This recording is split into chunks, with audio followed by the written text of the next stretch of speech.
भाई ये क्या हो गया? अरे सर क्या हो गया सर? अरे सर आप चाबी ऐसे क्यों निकाल रहे हो? अरे सर आप ऐसे चाबी नहीं निकाल सकते सर।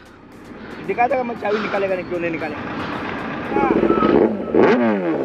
आराम से सर। अरे 1000 सीसी में इतना ही आता है आवाज सर। ये गाड़ी के दिख रहा।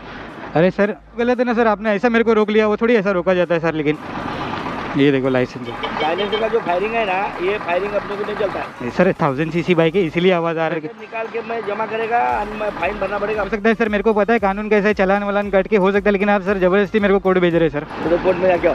तो ठीक है सर, फिर अगर कोर्ट ही जाना है तो मैं कोर्ट से ही जाके छुड़ा के दिखाता हूँ आपको गाड़ी। थोड़ा उधर जाके